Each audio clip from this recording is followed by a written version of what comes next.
In today's new world, Supergirl is a perfect example because every time Hollywood gets caught pushing woke trash, the response is never to look at the product first. It's to blame the audience, scold the fans, and pretend the real problem is that people aren't enlightened enough to show up. The actress Millie Alcock, let's be honest, reminds us of the Pharaoh kid in Mad Max Road Warrior. Sad but true. Can't help but fall into the media trap of promoting the film as an LGBTQ plus moment, saying that she doesn't live inside the binary of what we think a woman should be, and even proclaiming Supergirl goes both ways.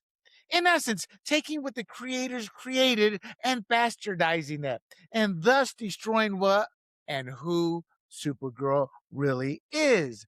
Then there's studio leadership, doubling down on the messaging and then acting shocked when the box office says no. That's the pattern. Not just one movie, not just one bad opening. It's about a whole system that keeps mistaking ideology for entertainment, then turning around and acting like the fans are the ones who failed. And that is what Supergirl, the actress who plays her, and the studio that created this trash epitomize. Supergirl didn't just open soft, it exposed the DC Universe reset as a fragile, overhyped pitch dressed up as morality. A movie that was supposed to prove the new DC Universe had momentum instead turned into a question mark on opening weekend. That's the problem. Not only were the numbers disappointing, but the disappointment hit so fast that it blew a hole straight through the launch narrative that continues into week 3. James Gunn and Peter Safran are now backtracking, grasping at straws, and blaming the fans. With new ownership coming in, they may also be looking at the possible end of their leadership of the DC Universe.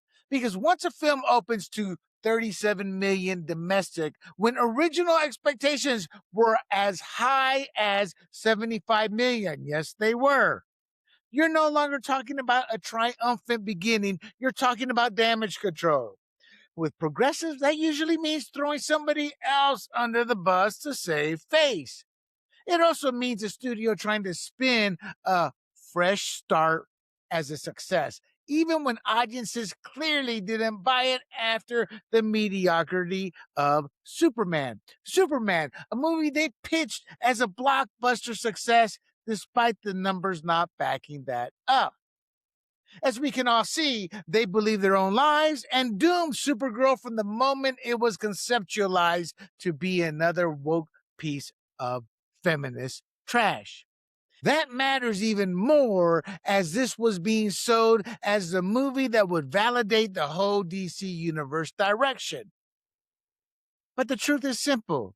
This wasn't just one bad opening, it was an obvious crack in the message they're trying to sell. A message most people ignored with Superman.